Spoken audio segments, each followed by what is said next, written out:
Hello and welcome to another edition of Sarah Media Live on YouTube and Facebook. And welcome to the Thursday edition. We're now out to go inside the Republic. And today we want to say Ramadan KAREEM to all the Muslim brothers.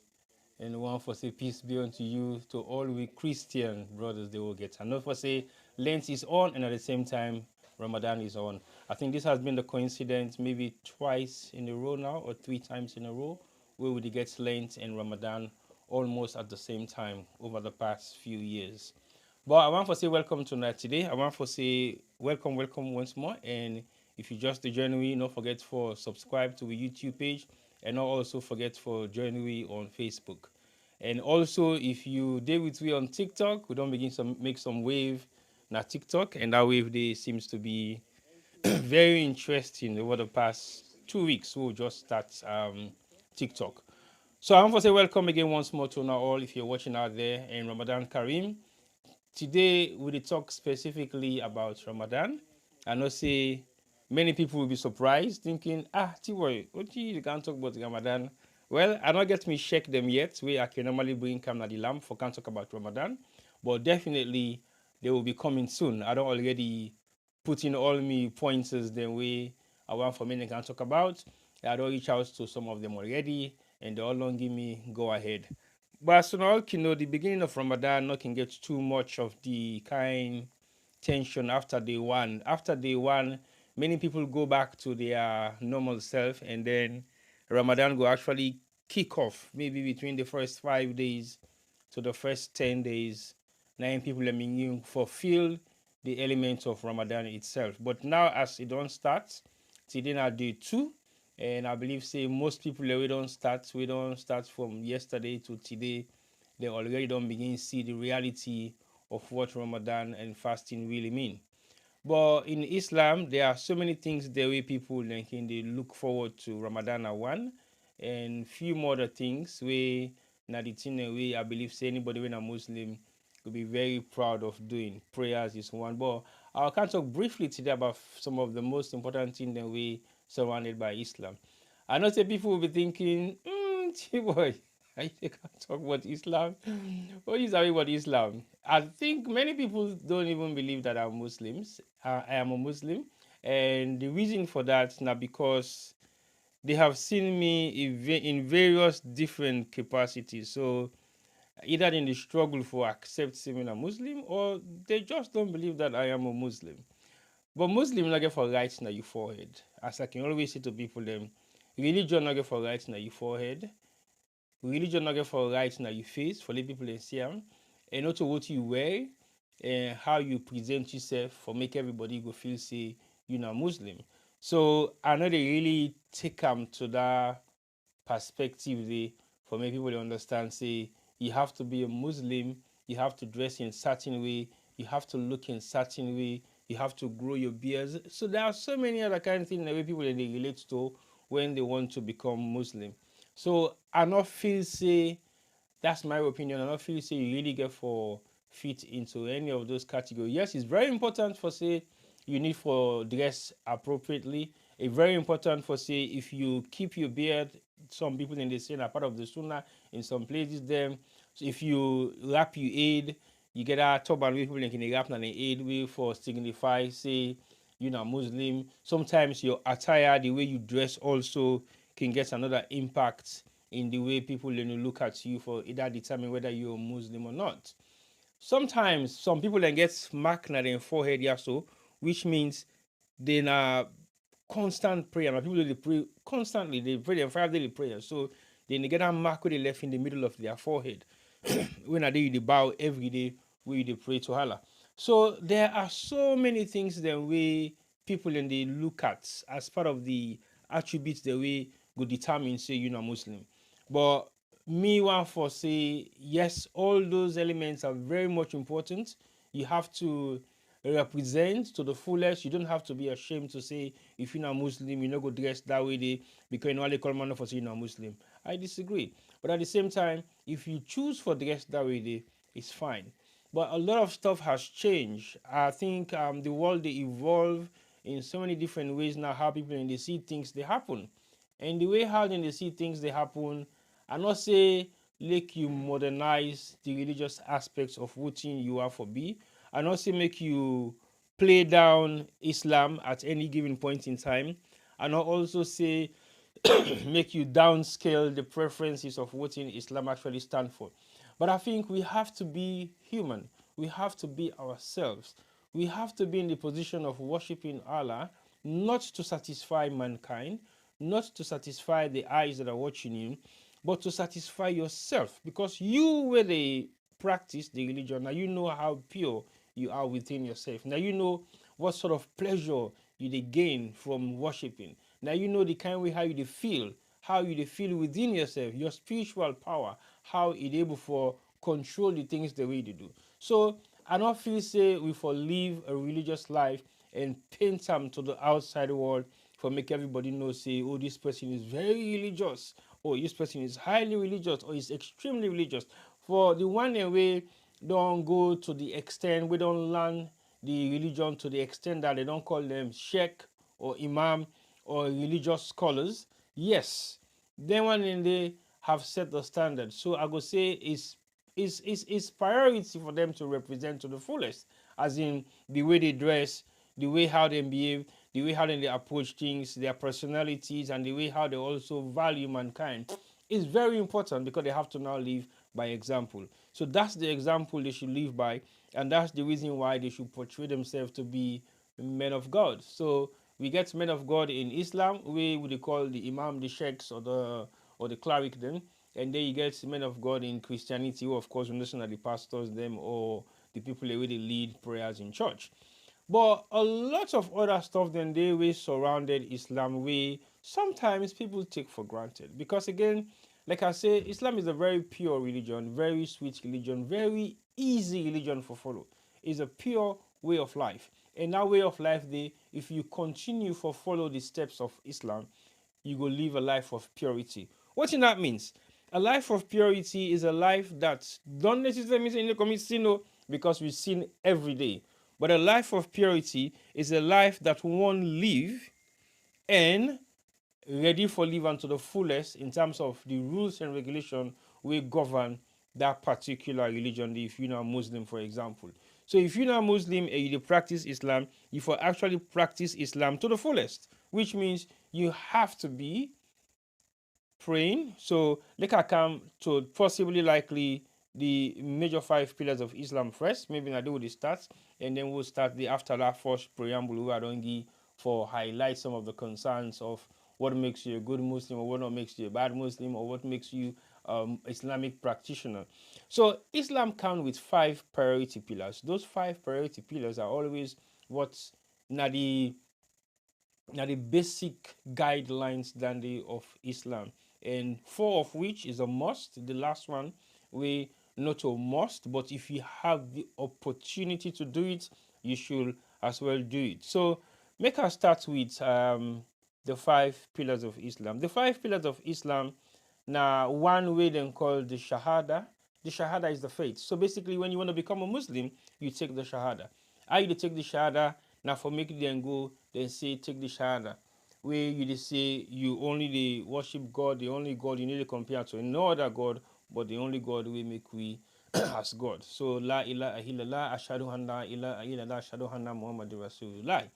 That not the Shahada way you take. We don't take the Shahada, it means you have accepted Islam as a religion. So that's the first step.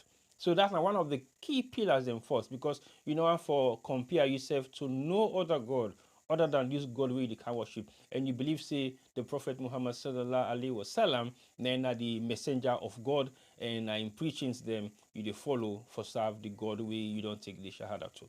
So that's not the one pillar of Islam. Then the first thing first, because without the Shahada you cannot be a Muslim, because you get for Gida oath day to God, and the fact say you want to become a Muslim and you practice Islam. That's the first step you take. The second one is the Salah. Salah and prayer. Salah has been one of the most important and difficult part of Islam. I would say so to some points, because the reason why they say is the most important and difficult when are the Salah. Now because it depends whose partner the world you do.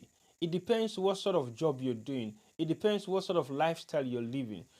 But to practice that to the fullest,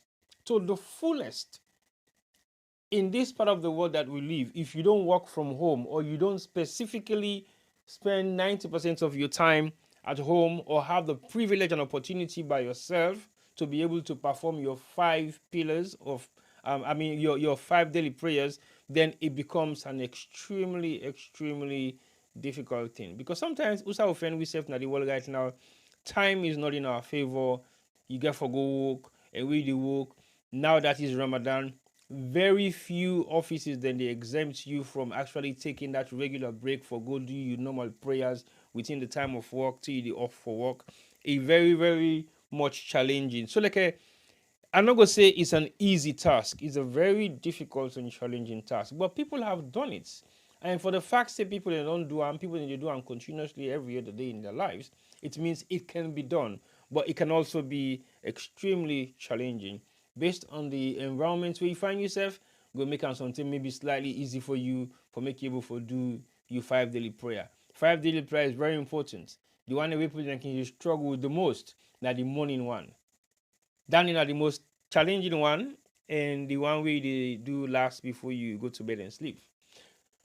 So if you look at all these areas of prayers, how challenging it is to mankind, if you're able to perform all your five daily prayers, and I'm saying that one of the things we're very, very difficult, challenging, you are on the right path. I will not say don't do it. Do it if you can to the best of your ability. Don't do it to suppress anybody. Don't do it to upset anybody. Don't do it to make people feel intimidated. Do it because you genuinely want to do it and you want to pray your five daily prayers. So the third one is zakat, almsgiving. Again, zakat also is important. And when they say zakat, my knowledge of zakat not so necessarily means to say you go for the full saga every day. No. Because to real knowledge in Sierra Leone, when we say, this person, all the full saga, this person, they do zakat every week. Zakat can come in various different ways.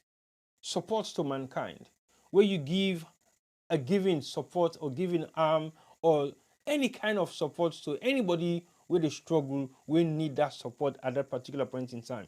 Although the zakat way we know as zakat where everybody they look at say, if you don't do that zakat, that means you don't do zakat. Now the way they make sacrifices for like give people the money, help people with food. Pardon me. Now that it's Ramadan, many people in the give zakat out because they believe say this is the right time to give zakat, and if you begin giving zakat at this particular point in time, when at the Ramadan period, your blessings will be double and double and double. So it's very important at this particular month where people in the give zakat, because this is not the time where they get plenty blessings them from God. So zakat is the third pillar and the most important pillar back as well, because again, when people look at zakat, you don't necessarily get to give zakat to Muslims. No, zakat can go to anybody, whether Muslims, non-Muslims, Christians, even people that don't even worship, because you are doing it for humanity. It's your duty to help somebody. Something that help they really help that person when a pagan, when not even they worship God. You could begin thinking twice, say, why this person they help me? This person is a Muslim, and this person no say meaning they even worship God. You know say I know even they follow the religion where they practice, but he's here to help me. He's here to support me. He's here to give me that support that I need so badly, regardless of the fact, say, I am not even one of him. I don't even practice his religion. I don't even believe in God. So zakat not gets no exemption for say you can do it to this person and not to the other. No, zakat is a free will venture of something where you for do with all you heart and to anybody. It can be possible where you not sabi, possible where you sabi, but it's very important say you get that giving heart. If you get that giving heart, you grow some element of peace within you where you believe say people are going to be very happy for something we don't do to them, we something they least expect. So zakat is very important, and you not get no exemption, you not get no discrimination, you not get no boundaries, you not get nobody where you go talk say, okay, this na non-Muslim, I need to give me zakat. Okay, this na person we need to pray, I need to give me zakat. Okay, this na person we need to kind of mosque, now church normally to go, so I need to give me zakat. No, zakat na something where you for do willingly. If you do unto you for the Muslims, fine, but at the same time, you can also do unto people in a way they're in dying need of support. So if you choose for do zakat at this particular time of Ramadan, your blessings will be double. You will get doubles and doubles and doubles of blessing, because these are one of the most important things that we have as a Muslim for make sacrifices, support people, good, do people and good wey you able for do. And also go do bad, go spend money wey not so halal money, you take you do good oh. Now for do good genuinely. If not 10p you get, you want for do good, you want shape that 10p to 5p and somebody do am. Not to say you do am, you the gumble and you get for do am. Do am with all your heart. If it's not enough for you, tell the person, plainly say, my brother or my sister, sorry, I'm so sorry. I only get 10p. And this 10p, I want to do ABCD. I'm not able for share with you. But if I dey share with you, I will share 1 penny. I will share 2 penny. Make the person safely will for understand. But if you're not willing for give the zakat, you give and then the grumble will bear you back. I don't know, but I know to say blessing will follow you for that day. Sometimes maybe you get some elements of blessing because you don't support the person, but again, not with your heart. You have to give with all your heart, your free will to say, yes, I want to help, I want to support. So zakat is the other, and then we now come to the fourth one, when fasting. Fasting, of course, now the Pansugat, now this is not the holy month of Ramadan. We fall inside February, and I believe say it rotates only by the Islamic calendar, so now make it not fixed at any point in time. But don't make it go down now to something next year. Ramadan will be something inside March, end of February, early March, or maybe. So that's how it goes round and round and round in circles. So fasting is very important. So as we talk about the 5 pillars of Islam, fasting are the fourth one, and this is the month of Ramadan. We will talk about the specific reason why we put this program today. Now, because of we want to talk about the benefits of fasting. But before we talk about the benefits of fasting, we will start first with all the 5 pillars, so people then get a knowledge and understanding. Because sometimes people don't know the differences between the 5 pillars of Islam and fasting and the other things that were involved. Because for non-Muslims, they find it very difficult to understand the logic. Why is it that you have 5 pillars of Islam? Why is the Bible get the 10 commandments? Similar stuff. 5 of them definitely is similar to what's in the 10 commandments they say. But if I'm for make non-Muslims also get the knowledge and idea behind the 5 pillars of Islam, because it's very important. Say if they know what the 5 pillars of Islam stands for, they might be able to understand certain practices of Islam. But if you don't know and you're ignorant about something that you don't want to learn about, then you will fall short at some point in time. So a very important say you get some idea and knowledge of the 5 pillars of Islam. And obviously not to all man go Islamic school and salon, but I think majority of the people that you might know went to either a government school or Christian schools in Sierra Leone. So that is just something that everybody pick up in school because they know about the 10 commandments. They've got some subject in a Bible study. So Christianity is being taught right across, but not as much as Islam has been taught, because Islam is practically only being taught in Islamic schools, possibly in Sierra Leone or other parts of the world. But I just want to make that clarification there. So fasting is the fourth pillar and is one of the most important pillars, because fasting is the testament of how people go through certain things in life, how people suffer the consequences of not having food. It's just to test your ability of how far you can go without food and still continue for worship God. But when it comes to that day, where our main topic we'll get for talk about today, we now the importance and the benefits of fasting. So I'll leave that one for now and then move on to the next one, when the Hajj, pilgrimage. I mean, pilgrimage is very important, but now the one pillar of Islam that they were not compulsory, not by force. If only you have the opportunity, you have the privilege, and then you have the God calling, then yes, you should perform pilgrimage. Because also one of the pillars then where they tell you, see, you go to the holy land of Mecca, when are the prophets day, when are the Kaaba day, where you go for go touch the Kaaba and purify yourself and make yourself like a born-again Muslim. So pilgrimage, Hajj, is an element of being born again in Islam. So basically, if you haven't done it, does not necessarily mean you know they go heaven or you're not a good Muslim. No, it's for those that can afford, that have the opportunity and are able. Sometimes people have the money, but they're not able to go Hajj because sometimes they're sick, they're not in good health. Sometimes people are getting money, but they're not able to take that time off day for me to go Hajj. Some people are not getting money, but they have the willpower, they want to go. Sometimes people will donate to them to say, well, okay, me no want to go Mecca, I don't want to go Hajj, but I go pay for you. Most people do that with their parents, maybe their mom, their dad, their sisters, their uncles, their brothers. It can be anybody where you feel say you choose.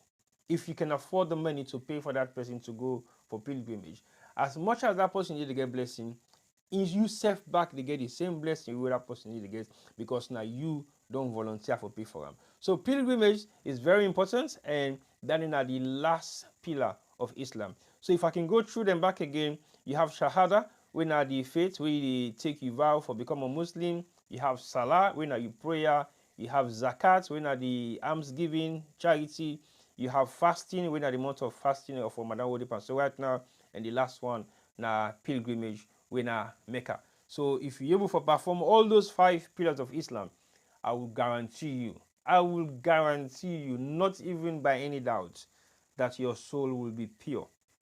I will guarantee you, not even by any doubt, that you'll be able to live a peaceful and humble life. No question asked. Because when you're able to live a peaceful and humble life, then it'll make you a better human being. You're able to respect your fellow human being. You're able to get value for the lives of other people. You're able to help people then. You're able to believe in the God way you worship. So that the only God way they worship, you know, go there. Someone got me business or Sabia business, you put more in man head there, and at the same time you pray to God again. So it will give you a purity of life where you self go begin imagine, say, wow, I never thought my life would be so simple and easily lived. If you practice those 5 pillars of Islam, especially the 4th one, you don't have the opportunity to go to Mecca, but you can do all the 4 of those 5 pillars, your life will be pure. That's definite. 110%. Then you're not going to question mark at all. All right. So I just give that brief day for let people able to understand exactly what's in the actual reason why make people in the determine say they are Muslims. And it's a way of life, and it's a pure way of life where they teach you the practices of what Allah subhanahu wa ta'ala say for like you do, and you also they give you the opportunity for love mankind and believe the God way they worship. Una go mind no go mind me Arabic or me Arabic not too good. I try small. It's not never say Arabic not the first language, but as time goes on, we got to learn. So now, fasting. Let me take a quick sip.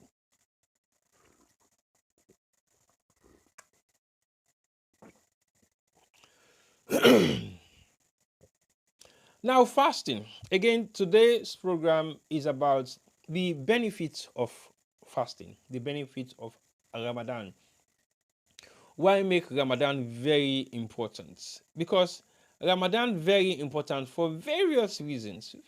Various reasons. Because one, some people see Ramadan like the way how sometimes then go look at things them from a different perspective. Fasting is specifically geared towards this particular period as one of the pillars of Islam, where they ask compulsory if you are of the age, I think it's about 12 or 8, you might not have to do the entire 29 or 30 days, but I think from age 12, if you are age 12, you should be able to fast. That's just a norm. If you are well, you don't have any medical condition, you should be able to fast. If you are physically fit, you should be able to fast. If you're a Muslim, provided you're a Muslim, these are all things that are geared towards Muslim. If you don't have any medical concern, like you are on medication or you do something where go affect your health personally, then yes, you might be exempted. if you possibly don't undergo some elements of operation and then they feel too well, yes. Well, the normal one way people think they, I know we say make excuse all the time.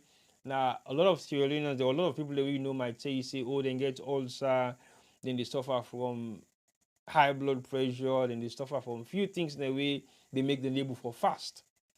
Yes, you can be exempted if that is a serious issue and it's not able to make you fast at all, at all, at all, at all.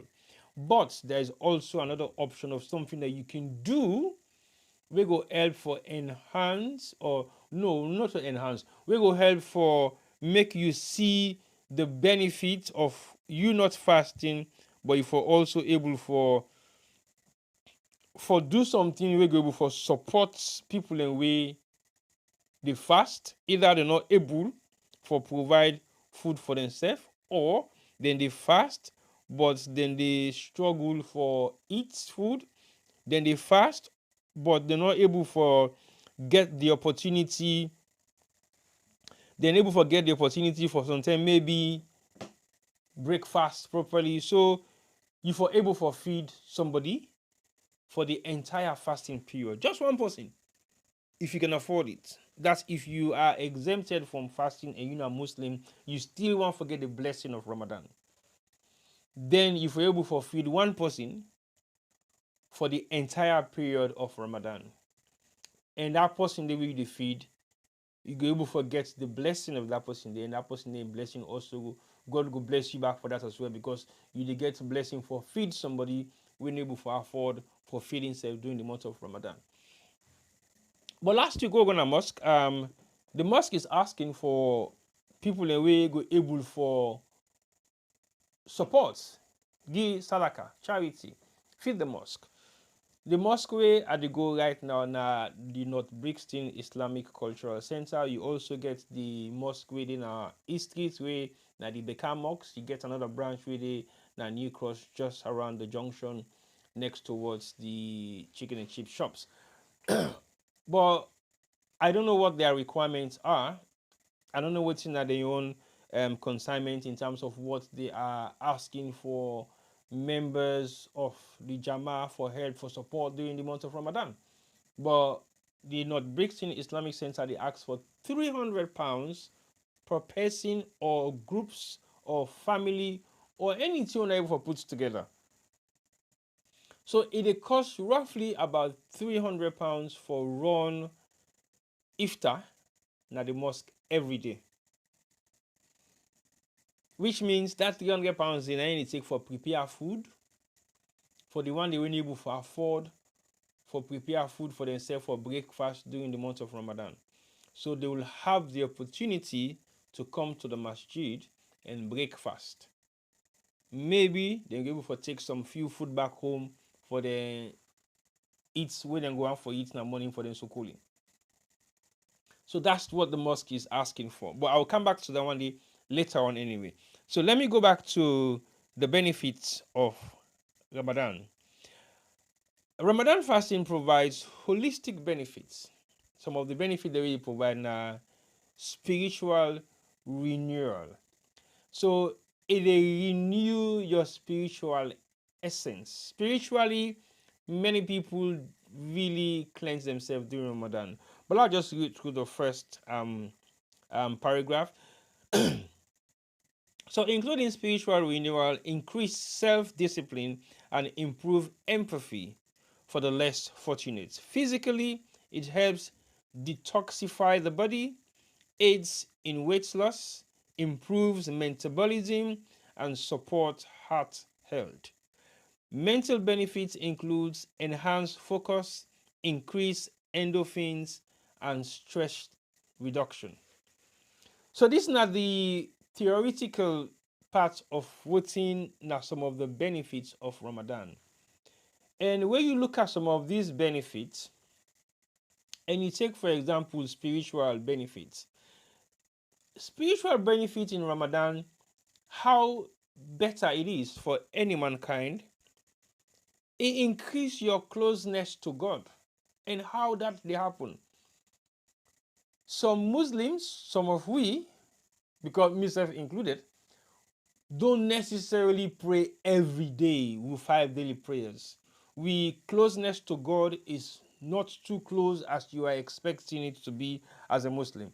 So during the month of Ramadan, your spiritual conscience is extremely high by the things you do, the things you eat, the place you go, and how you dress, and how you relate to mankind. For some reason, everybody switch off.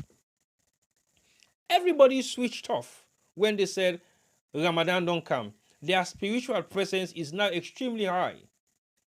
Even the one where they go club, the court club for that 4 weeks day. The one where they drink rum, then they drink rum again for that 4 weeks day. The one where they party, they don't party anymore for that 4 weeks day. The one where go to the Galvano Modena skits every day, you don't get to see them much at all. Because their spiritual presence in them, then they allow them forgo and go about and do things the way they can do on their normal everyday activities. So your spiritual presence is going to be increased because you now get time for say, okay, you're not going to keep fast no more, you need to pray. You get for the pray. And you are forced to do that because those are the elements of what goes along fasting. So you cannot be fasting and you're not praying. You cannot say you are Muslim, you fast, you starve yourself for the whole day. Yes, you get some benefits of the fast. Don't get it wrong. You still have some benefits of the fast, but it's priority that you pray. So your prayer, your iman in praying increases a lot because now you get to pray your 5 daily prayers. We don't pray 5 daily prayer, though you get for do your tarawih later on, or you get for do your nafila, or you get for do so many other prayers them where they bind you very closer to your God. And that now one of the things where they increase your spiritual presence. So one of the benefits, one of very important benefits, now the fact say your spiritual presence is going to be increased in such a way that if you maintain them after Ramadan, then your life will become slightly different from what people they normally see for you. So that element of presence alone for 4 weeks is great only if mankind can sustain them and continue. For those where they do them constantly, it becomes a norm, but it also increase their praying time because if they pray them 5 daily prayer, then go add more per the prayer then. So that not is spiritual benefit. It cleanses you spiritually. It makes you feel like you're closer to God. It gives you that power of authority within yourself to say you are now godly. Your spiritual presence can be notified any outside you go. Because if time reach for prayer, you will be urging yourself to go and pray. Oh, I want to pray, I want to pray, I want to pray. Sometimes you don't have to make the noise about it. You can just go quietly and do your salah and come back.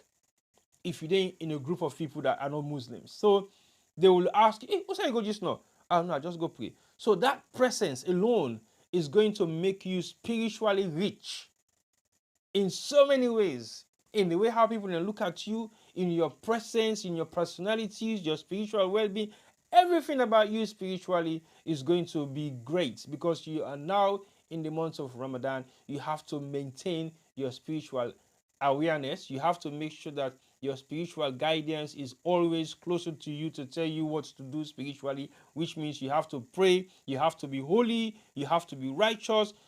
Boycotting and the way people do in Ramadan, they need to do them on the normal circumstances of their daily lives. Because Ramadan make them abstain from many things the way they normally do. So their spiritual presence is extremely high. Where they forbid them for do things they were not spiritual.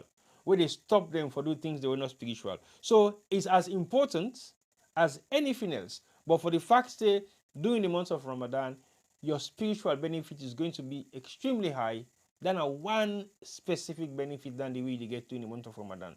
So take them very seriously, and if they increase your spirits in God, continue for do that because not a thing very easy for do. But if you're able for do them, continue, it will make your life as pure as anything as you might think. So that's now one benefit.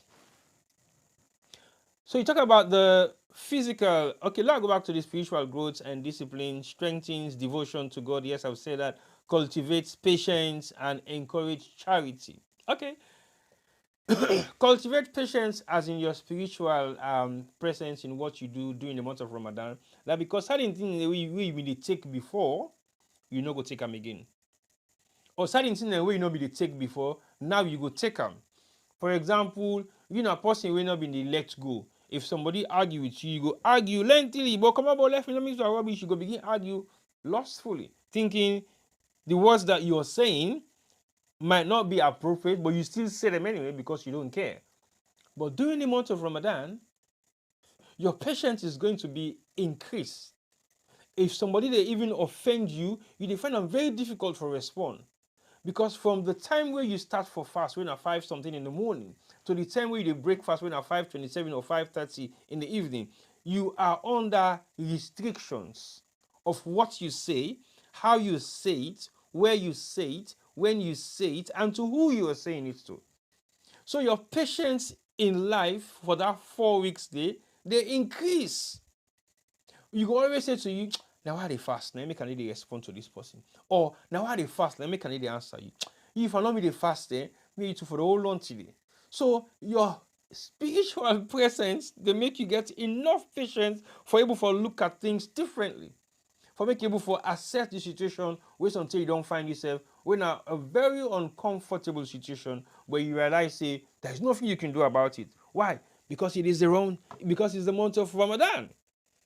And you always tell the person, say, you get luck now in Ramadan. Make him for the whole long today. So these are some of the things that you benefit from during the month of Ramadan. Your patience will increase. Your spiritual presence with God is high. A lot will happen. Now let's go to the physical health improvements. Weight loss and metabolic health reduces caloric intake, lowers bad cholesterol, and improves insulin resistance. Okay. In Sierra Leone is slightly different. So I will not say per se yes. During the month of Ramadan, people need to lose weight. Yes, some really do lose weight. I agree. But during the month of Ramadan, people tend to eat even more than they normally do eat. I'll tell you why. So yes, weight loss they happen during the month of Ramadan. I agree. Because some people they use them, take them as an opportunity for maybe lose some weight. Sometimes some people they say, oh, I don't put on weight too much, I don't eat a lot during this Christmas period. January don't come and able for cut down weight. Okay, the really fast month come, I'm able for cut weight down. 1 second.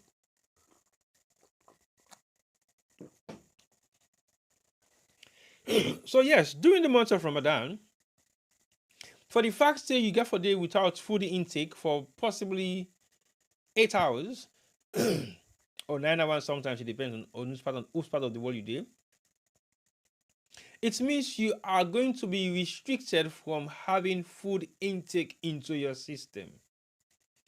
And for that reason, if you've been to eat every 2 hours, you don't go before eat every 2 hours again.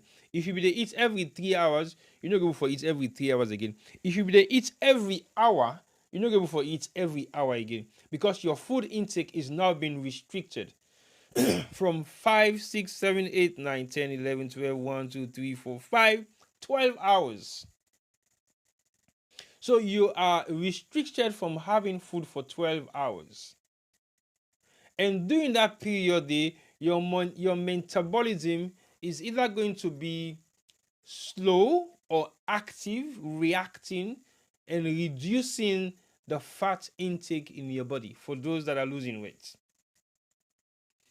And for those that are losing weight, yes, they will lose a lot of weight. Now, pardon me, for those that are not losing weight, so basically, after that 12 hours of not eating food, and then they're ready for breakfast, if you see the kind bowl of food when they will put in front of them, you can't eat to save the other day.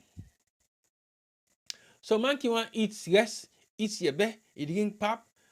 I can wonder say, where do you have all that strength?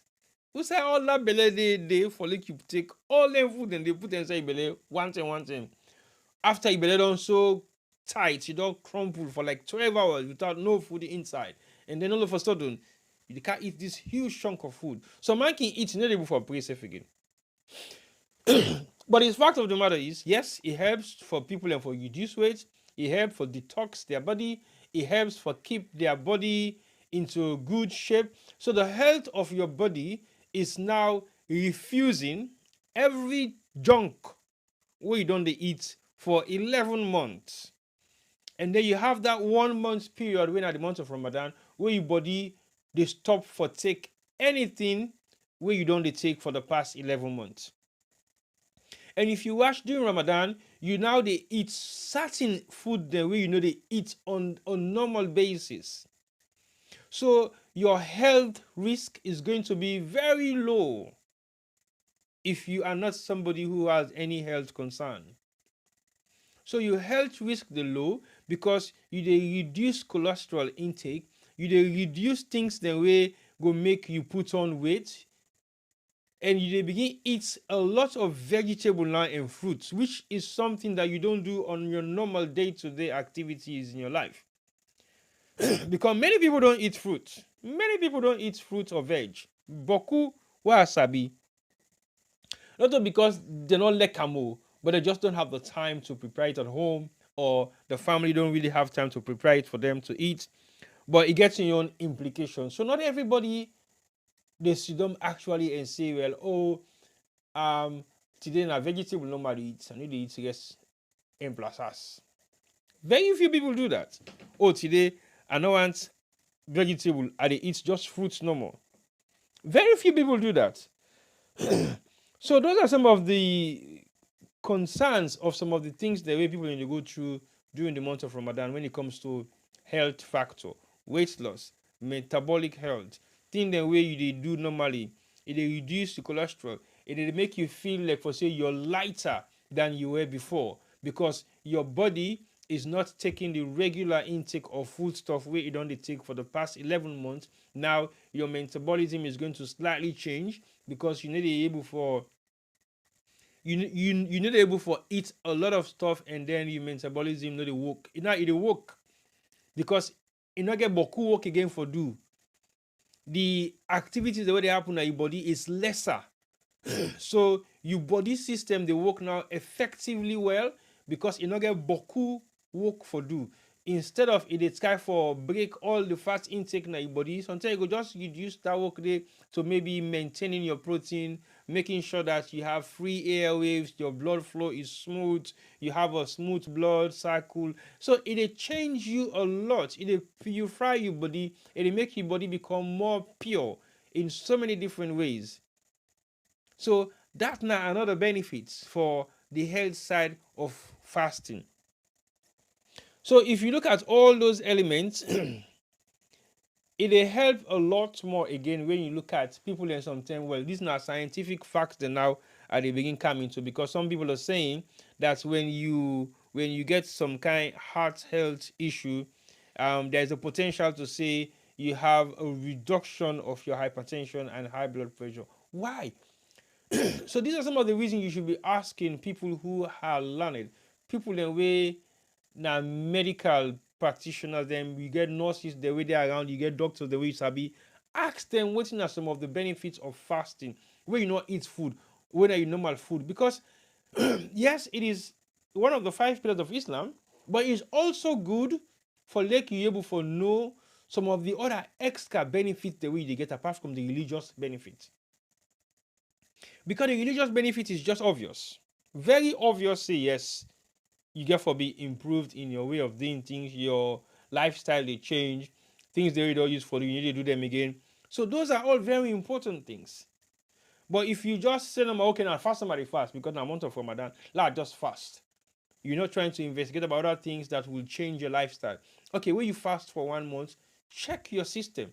Check how your system was in operation in the past 11 months. So immediately when you begin for fast, like now we don't fast until now day 2, begin look at how your body the function, how you feel within yourself, what has changed, what sort of confidence have you have within yourself, your spiritual improvement. Monitor yourself because then you can always say know your body or know yourself. Nobody know yourself better than yourself. So a fine way month of Ramadan don't start so today na day 2. Begin for study your body. Begin for study the things the way they change. Begin for study the thing the way they make you feel, say, okay, this is not concern. Or some say you dey fast, where you break fast, don't where you eat, you dey feel some kind of way how you not can normally feel. Your body go to shake after a certain period of time when you don't eat. So you get for monitor yourself, you monitor your body, and you're able to understand what are some of the benefits of you fasting. But you will not be able to tell now because now just day 2. So like I say, when we don't get to day 5 and the first 10 days of Ramadan, then people then go begin actually feel the changes in what they happen to their body system, their life cycle, their religious beliefs, or their spiritual being, or anything where go bring come of any benefits to you during the month of Ramadan. So you get for monitor all those sort of things they really do for make you know say yes, you are on the right path and what you're doing is right. So again, there are other issues where say immune system boost, which I suggest fasting can help regenerate your immune system. Again, just like what I don't talk about earlier on, when they say regenerate your immune system is now focused on what they have been able to consume for the past 11 months. So now when fasting starts, everything they change. So the cycle of what your immune system used to go through is not going to change because it never get the same food way they get anymore. It never get the same lifestyle way they get anymore. It never get the same activities the way they happen inside that system there anymore. Everything has changed. But it never change for the worse. It change for the better. Because it now like you recharge. So we don't charge your basket don't die say it left 80%. And then you will plug them back again, say, well, no, I can't charge. So that is what Ramadan brings into your life. It regenerates your immune system back to reality. I'm not going to say go make them pure. I'm not going to say go make your life longer. But it revives some new energy into your system. It resets some of the plugs they waiting at your system. Something we want begin spark because you overfeed them. Because you give them too much water, because you give them too much alcohol, because you give them too much cigarettes. So for the fact say you get for starve for 1 month, it help for reset them back again. If you extend them, it even help them even more. So if you cut certain elements of what you're doing and you stop it totally, it increases your quality of life. So imagine Ramadan be the kind every 2-3 months. How much quality of life people learn for the get? Because it means every 2-3 months you reset your system. But it only happens once a year. So let's take enough advantage of that once a year day and make very good use of them. Because otherwise, we'll be thinking, we'll be laughing at ourselves and we'll be thinking we don't spend the whole 4 weeks for fast during Ramadan, nothing has changed. So therefore be very mindful and study with body and know what's in the thing where they benefit we and the thing where they benefit from during the month of Ramadan because it's very important.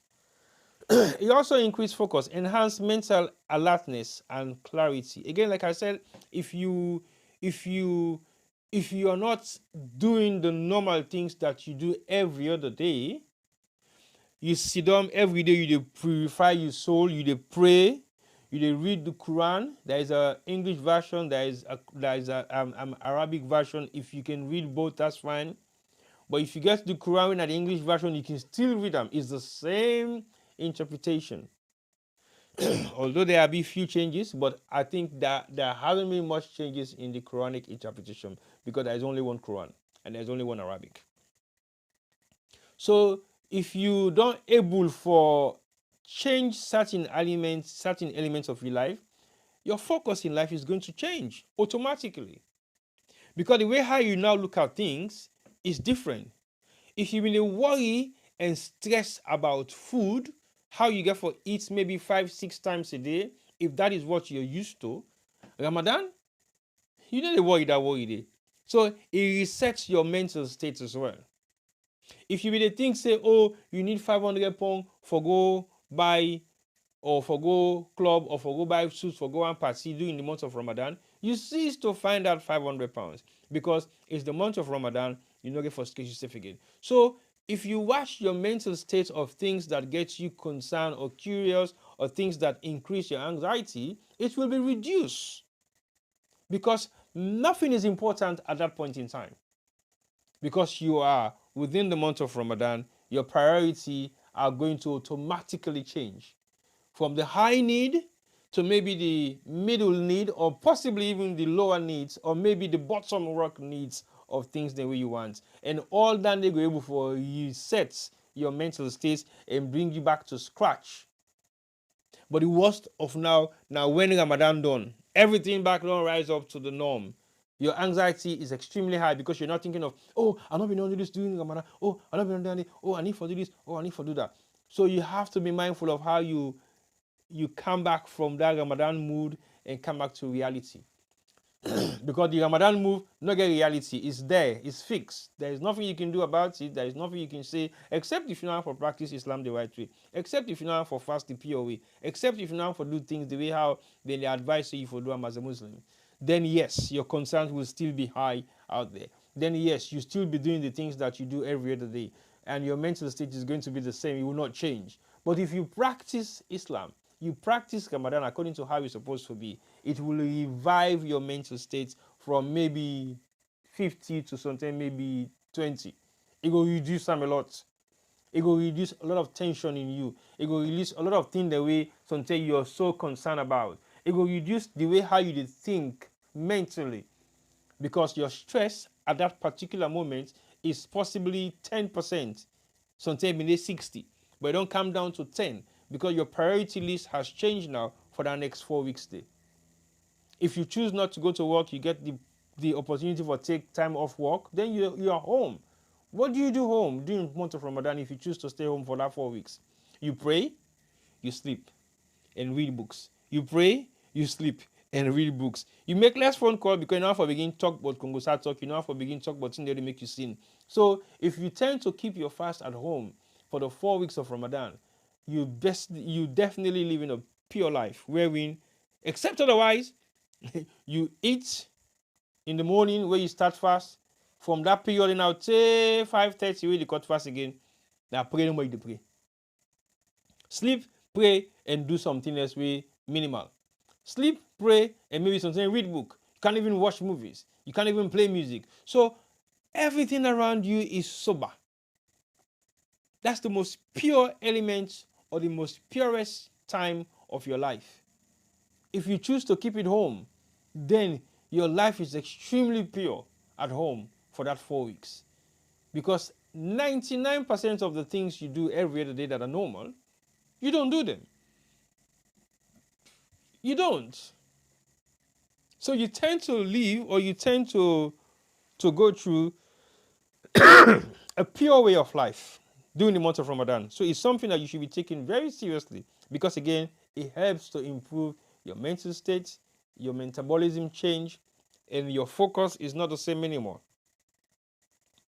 Now you look at social and emotional benefits. Empathy and gratitude experience of hunger fosters. All right. So hunger fosters composition for the poor and less fortunate. Right. So if we look at empathy, yeah, and gratitude. So many people don't sometimes understand empathy. Empathy is not love. Put it that way. You don't have to love somebody to have empathy. No, it's not love. Empathy is just the human feeling of mankind. That's it. The human feeling of mankind. Somebody will just feel for. It has got nothing to do with love. Some man can say, "Oh, you don't get empathy." You know what I mean? Say you not get love. Oh. No. Or some man can say, "Oh, me, I love the person, but you don't have empathy." Again, you can love people, you can love individuals, but you don't have the empathy for others. Empathy is the gesture or the ability to love mankind regardless. Like when they go say, "Oh, Shalom people do not get empathy." That's not true. It's definitely not true. If you say Shalom people do not love one another, I agree. We don't love one another, but we have empathy. And the empathy we show is obvious, very obvious. We're quick to help people. We're quick to support them. But we're also quick to slander them because we don't love them. We can only help them when they need it. When we think for mankind, that's what empathy is. And during the month of Ramadan, your empathy is going to be tested, and it should be great. And you should have respect and value for that element of mankind which some say you will take for granted. Because now think about the people that will not get food. We're not able to make food for themselves every other day. Their daily bread cannot be achieved by them. They can't make food for themselves. They're not able to eat. They're not able to get money for go spend money for can work and pay and buy food and eat. So if you now they fast, you they begin to understand the element of mankind when able to afford a daily meal. You they begin to get some element of empathy for human beings the way they suffer the worst. You they begin to get some element of gratitude why you feel so you can afford this and people can't. So all this they become very relevant to you. Because for the fact say you know they eat from 5 to 5 something or 5:30 in the evening, and this is by choice. This is not because you cannot afford it. It's the month of Ramadan. Now think about the one that we cannot even have a meal a day. Then they're gonna ravage bin for possibly get food for me to be able to feed themselves. Then they're gonna have beans for me to be able to ravage for find rubbish. Search into cans, shopping basket, they will on TV, garbage bins them. Now there's some of them people need to go find food for can make them picking they eat for them go able for survive. Then go able for live for another day. Now think about that. And then now you have the opportunity to do this by choice. Not because you cannot afford it, but just by choice. So the empathy way you not ever get from mankind, during the month of Ramadan, you the getter. It they grow in you. You they feel that pain day where people in the feel we cannot afford it. The poor, the poorest of the poor people, the poorest of the poor of mankind, we cannot even afford a single meal for themselves and their families. That's the amount of empathy we go for grow within yourself. That's the amount of feeling we get. The gratitude for food becomes now valuable to you. Because you see now like for say, I have all these privileges. And now I have the choice to stay without them, to stay off them, to be without them for 12 hours. Is a choice that I'm making. Think about the ones that don't have that choice to make. And you can only experience that. You can only feel that sort of empathy for people when you decide to go through it yourself. So we have to be very grateful for the fact, say, some of us can afford a daily meal and many people can't. And during the month of Ramadan, you can actually experience some of the things the poorest people on earth undergo every day of their lives. Every single day. Not just them, but themselves and their families. Every single day, they go without food. Not for 12 hours, a whole day, 24 hours. Some do 24/7. They go without food. Not by choice, they can't afford one. They don't have access to food. There is no food within their surrounding. They don't have money to provide for their families. So think about it. So that's the benefit of Ramadan because it gives you that element of knowing the value of life, the value of mankind, what mankind goes through on a normal basis that you haven't. So those benefits are very important and it increase your essence in terms of how you look at things, how you relate to things. And then the community spirit strengthens and social bonds through shared iftar meals and prayers. Very important. Okay, now I said to somebody a few days ago, I think yesterday when we breakfast. Pardon me. I was saying something very simple, as in, do you know some of the benefits why white people sit on the table and have dinner? And he said, no, I don't. I said, okay. It is an opportunity for them to sit in the same place as a family, maybe once a day or once a week. So that period of time where they all is sitting at table for to have dinner, that's the time the family sits together as a family. That's the time the papa they see all the pikin them. That's the time the papa they know the pikin they way look good when not look good.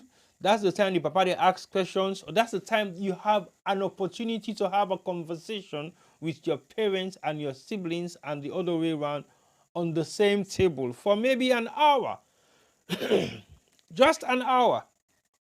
Sometimes maybe slightly more. It depends if it is a weekend or Sunday. Because many people do that now on Sunday. So the essence of actually sitting together on a table to have a meal with your family is not just about eating. It's about the bond, the spiritual, the physical, the emotional bond you build together. Is very important. Because if you fail to do that for your entire period growing up as a child, you don't have no bond with your family. You don't have no bond with your siblings. You cannot discuss stuff with your siblings, with your family, with people that you see every day of your life that you call brothers and sisters. Because you don't get to discuss together. You don't get to sit together and have a discussion. You don't get to do things together. You do things on your own. And when you continue to do that, the love and empathy that you share for each other is reduced. Because you don't know each other's problems. Because you don't build that community together. That spirit of togetherness is not there. It's separated. And this is what Ramadan brings you. Ramadan brings to you your doorstep, your household, your masjid, your community closer to each other. How? Because when it's time for iftar, when you break your fast, you don't do it alone, except if you are an exceptional human being that lives somewhere that you don't see or possibly know anybody who does a Muslim. But even with your household, or if you live alone or you're a loner, but again, you have the opportunity to now go to places that people break fast. That's the beauty of Islam. That's the beauty of Ramadan. That's one of the greatest benefits of Ramadan because it brings community together. Now, take for example, tomorrow is the first Juma of Ramadan. Unfortunately, I'm not going to be able to do Juma tomorrow because I'm working. But imagine how early people will have to go to the masjid for the first Juma of Ramadan. The mosque is packed every Friday, I would say that. But tomorrow is going to be different. Because why? The capacity of Muslims have increased automatically. So instead of now you have the average people that goes to masjid every Friday for Juma prayer, you're going to have 3 times the number. 3 or even more than the actual number that goes to the mosque for Juma prayers every Friday. Because tomorrow is a significant Friday, is the first Friday of the month of Ramadan. Everybody wants to participate. Everybody wants to be there. Everybody wants to make sure that they pray their Juma prayer at the masjid. And what that brings to Islam? Unity. What that brings to the community? Community spirit. So when it's time to break fast, like I said earlier on in my opening, I said the masjid in Brixton, not Brixton Islamic Center, is asking for people, Muslim people, or anybody that can donate £300 to feed the mosque for a day. That's how much it costs roughly to feed the mosque for a day. I know they'll be doubling up and putting some extras into that, but I think they're just asking for the minimum of £300 for anybody to donate to the mosque so they will feed the mosque for a day. That's what it takes to feed the mosque for a day. And that food is going to be prepared by our Muslim sisters and Muslim brothers who can cook, who can prepare food the halal way and bring it to the mosque to break fast. During that period, nobody is discriminated against. They will have trays of food rows of food. And on that day, when you go to the masjid to break your fast, you all sit on the same floor because they're not using tables there. They're using the mats. They will cover the mats with plastic so that the carpet will not be soiled by oil or any other kind of food that people are eating. And then they will put the food on the floor. Everybody sits in circles, in 5, in 10s, in 2s, in 3s. You hardly see somebody eating on their own, except if that person doesn't want to eat rice or pardon me, or maybe that person does not want to eat anything that they've prepared for that day, but they will still have a cup of coffee or some dates or some pap porridge or some akara or something. But the essence of togetherness within the community, you sit and eat with somebody that you don't even know from Adam. You've never seen that person. You don't know where they're from. You can see Asians, blacks, whites, Europeans, everybody having a meal together. What a beauty. Because that does not happen every other day. That does not happen every other month. It only happens once in a month, once in a year. And that's the holy month of Ramadan. So the community spirit increased greatly. Before, they used to have maybe like one mosque in Sierra Leone. Now, one main mosque, Fullerton Mosque, for example, now the mosque, we all man know is for go. But when it's Ramadan, then guess the other small side, they will say people in the go na fila and pray. Because the increase of Islam, the spiritual increase is high. The demand is now high. And the locations are limited. So they create other different pockets of small areas that will take a minimum of maybe 50 or 100 people for prayers. Because the mosque is not going to be enough anymore. The masjid, it becomes smaller. Automatically, it becomes smaller. And that's the benefit of Ramadan. It brings community together. People that we don't see for how many months, how many years, or maybe 11 months of the year, you haven't seen them at all.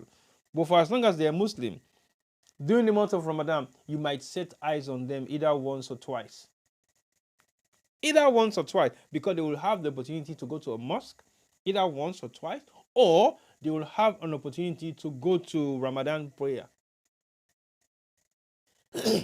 So you will have to see these people. So the increase and the strength of the community becomes very tight.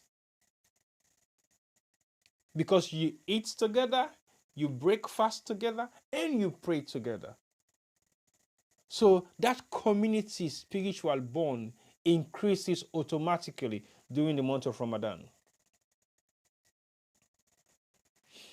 So if you look at all those things that I've talked about and the benefits and the do's and don'ts, it's entirely now up to you to say to yourself, okay, so all these benefits Ramadan gets, how is it going to benefit me?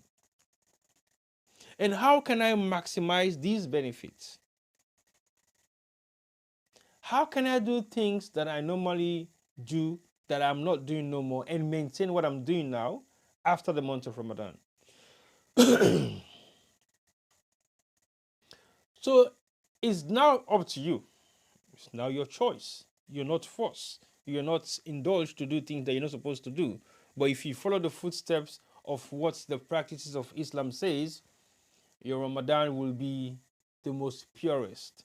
So now, the challenges that we face during Ramadan is different from the benefits. I've now talked about the benefits. Now I'm just slightly go to the challenges before I wrap up. And some of the challenges that we have are challenges that we might not even think of. And when I say challenges that we might not even think of, there are certain challenges in life that we don't have control over. For some of us who have 9 to 5, you have to go to work. It's compulsory that you go to work. It's mandatory that you go to work because if you don't go to work, you don't get paid. And you are Muslim, you are practicing Islam. It becomes a little bit challenging for you. How? Because when you look at some of the realities of what Islam talks about, in Islam, we are challenged in so many different ways if we want to practice Islam the right and proper way for the part of the world that we live in. If you go to work, your eyes supposed to be fasting, your mouth supposed to be fasting, your mindset supposed to be fasting, the way you're thinking should be a fasting thinking. Everything you do should be pure during the month of Ramadan. And then you have to go to work. When you jump on the road, when you're going to work, what you see with your eyes are not halal. You see people who are dressed in certain ways, you don't have a choice, you have to look at them because they're in front of you, they're passing by. You might bump into an environment that you don't really want to be. So the challenges are great. You might be at work and it's time for prayer. You won't be able to stop work and go to pray because you're not allowed to. Some workplaces can give you some exemption. They will say to you, if I no problem, we can't give you the entire day, but you can take about every other 15 minutes or 5 minutes of your prayer time. You will have to pay back. Some places will not even give you that opportunity because they don't really care about your religion, they care about their work. So we are faced with enormous challenges in this part of the world that some of us live, especially when it comes to the month of Ramadan. They are not going to say, well, this is the month of Ramadan, all the shops are going to close in the morning or during the day. Because people are fasting, so we don't want them to feel upset while other people are eating. No, you can't do that. In Sierra Leone, I will not say everything freeze, but everything practically is frozen for that 4 weeks. So the challenges are great. It depends on where you are or what sort of job you're doing or what sort of lifestyle you have lived or what sort of things that you do on your normal day-to-day activities and how you're going to practice all of those things at the same time you are fasting whilst we are in the month of Ramadan. So many people are faced with different challenges, but some of them can be dealt with. We always just ask for God's forgiveness, subhanahu wa ta'ala, to forgive us some of the sins that we're committing, whether knowingly or unknowingly. Because sometimes we are in a situation wherein challenges can be faced, things can go wrong, things cannot go the way we want it. Your boss will be upset with you. You will be feeling very weak at work. If you're doing a physical work that needs your energy level is going to drop. So just think about all these challenges that you're faced with and how you're going to maneuver all these things and have a pure fasting period for 4 weeks with all the benefits that I've mentioned, but the challenges are still many. We are faced with a lot of challenges. We now live in a world when people look at Muslims like something else. It's slightly better now. Maybe in the UK it's not as bad as it used to be. But the good thing about Islam at this particular point in time, many people are making conversions. I think when I look at TikTok earlier on this afternoon, I realized when I click on one TikTok feed that is Islamic, my TikTok feed changes automatically. Sorry, I'm making up.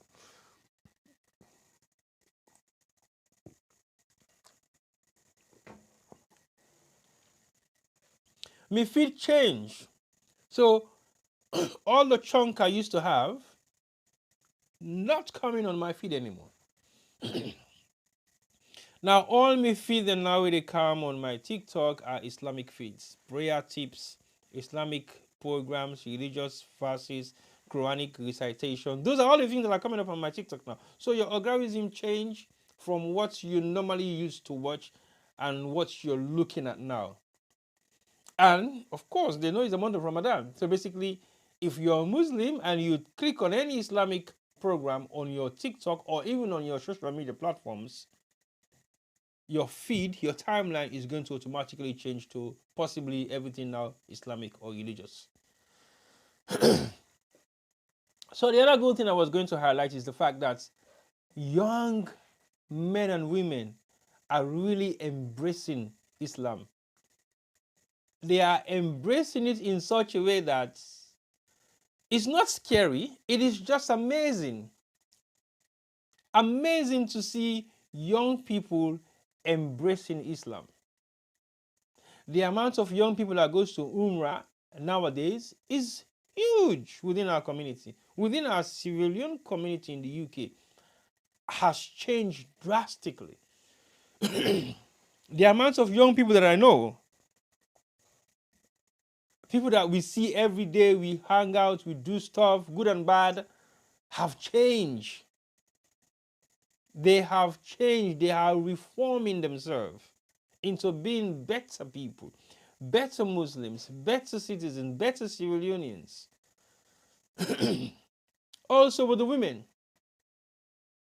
I know a couple of years ago, there were lots of female Muslim Islamic organizations in the UK, and you might think that has died out, but it's a joke. It hasn't. It not died out at all.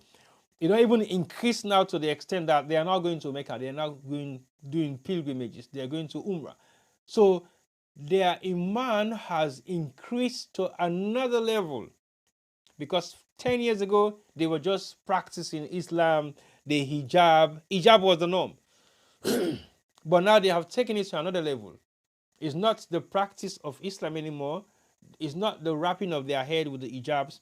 Now they are going to Umrah and performing Hajj. That is a huge step.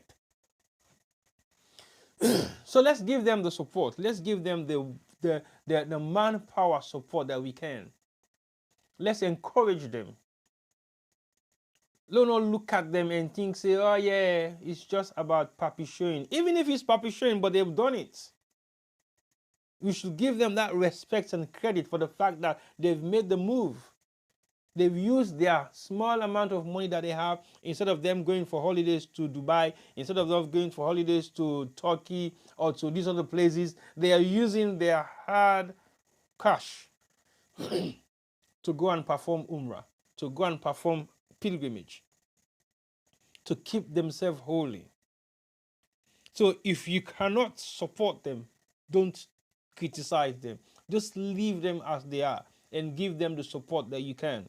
Because what they are doing is not just unique, but it is great to see our young sisters and brothers taking the deen. You will be amazed to see how many people went to Hajj last year that are young people, young girls, young ladies. The percentage of women that are performing Umrah and pilgrimage over the past 5 years has increased. And not just women, young women. Women between their 30s to early 40s. It's just a transition. I don't know what brought the transition, but it's a good one. We only have to maintain it and give them the support that we can. And there are other Muslim women organizations that are supporting each other as well. So every year they select amongst themselves who they are going to support. They do the Mecca or Hajj balloting. And that is a very good way to do it as well. Few years ago, I was speaking to one of my colleagues and asked him, why don't we have Islamic organization for young men my age, young men in their 40s? The women are doing it. What's wrong with the men doing it as well? The women are bringing themselves together. They are organizing themselves. What's wrong with us men doing it as well? Why can't we have a male, not dominant male organization, but at least let's come together as young Muslims that have, well, rationally thinking. So we have not fanatical views of Islam, but the actual views of what the practice of Islam is teaching us all to do. Let's come together, form ourselves together, form like a brotherhood. It will encourage other people to take the deen. It will encourage other people to realize the world is changing. It will encourage other people to think, I've gone past 40, my life has to change. It will let people understand the value of religion. Because people are putting themselves together to go for luxurious holidays all over the world. Those holidays cannot be described. It only depends on whoever is taking that trip, and those that are actually going on the trip know exactly what they're doing. But why can't we do one as pilgrimage, Umrah? I saw a couple of people that I know a few weeks ago or like a week ago that just came back from Umrah, and I was shocked. Like, wow, okay. And a few months ago, I actually saw another batch of young Sierra Leoneans, men, boys, friends of mine, that just came back from Umrah. I'm like, wow, okay. If you go to the mosque today, the masjid today is not full of old people anymore. 20 years ago, it used to be full of old people. Possibly we were the very few young boys that were going to mosque to the masjid. But that has changed. That has changed. The masjid now is full of young people. When I say young, I'm not talking about teenage boys, but people in their 40s, early 50s are now running the masjids, both on Becca and North Brixton.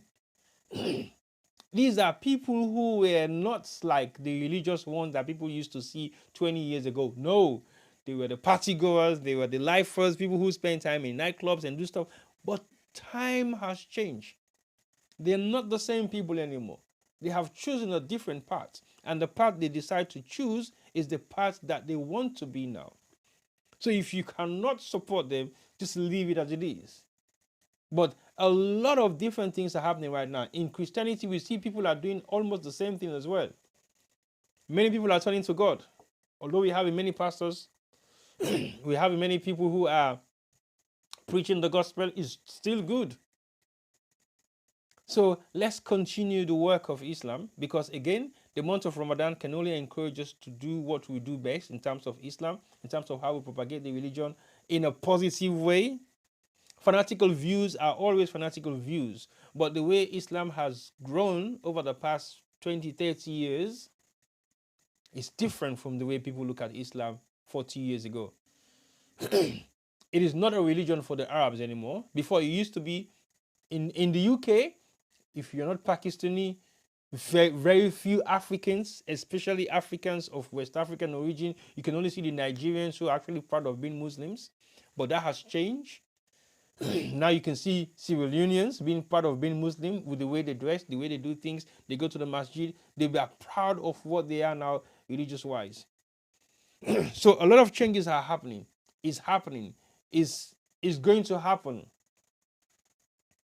So as we celebrate the holy month of Ramadan, which is what we're in now, I would like to say thank you to everybody for joining us today and your participation in terms of listening to all me about talk I don't talk today. And people might be thinking, T-boy, what you can't talk about religion now? But religion is not what you propagate.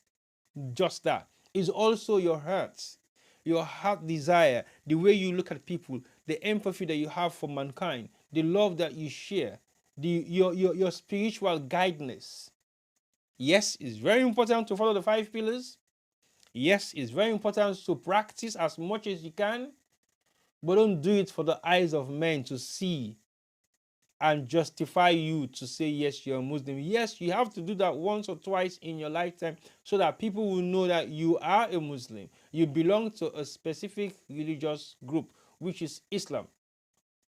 So in case of your passing away, there's not going to be any problem in actually doing your janazah because they know you're a Muslim. So for now, I would say practice as much as you can. If you can go to the masjid, do it. If you can identify yourself as a Muslim, be proud of it. If you can do fasting during the Ramadan period, do it. If you cannot, find somebody that you're going to feed for the whole period of Ramadan. It might not cost you much. Or you choose any of these Syrian mosques around, or you can go to the one at North Brixton. That I know, they are only asking for £300 for the whole mosque to be fed a day. So you can do that individually, you can do that as a group, you can do that as a family, you can do that anyhow, as long as the money that you bring into the mosque is halal. You can make a pledge. You don't have to do it today, but you have another 28 days or 29 or 27 days before the end of Ramadan. So you still have time to make that donation. And don't forget your zakat at this particular point in time is very important. Because when you give zakat during the month of Ramadan, your blessings will be increased and double and multiply. So do your zakat every other day. If you want to do it in the UK, you can still do it in the UK. If you want to do one as a loan, you can still do one as a loan. But don't forget, there are certain things that you should prioritize during the month of Ramadan. Your spiritual well-being, your physical well-being, your prayer, and your zakat. Everything else is important, but make sure you follow the right practices of Islam. Islam is a very simple, sweet, and easy religion to follow because it's a way of life. If you get yourself into that footpath of that way of life, your life will be simple live. You will not be worried and concerned about material things in this world. You will not be worried and concerned about what you're going to wear tomorrow because your friend is wearing Versace, so you want to wear Gucci.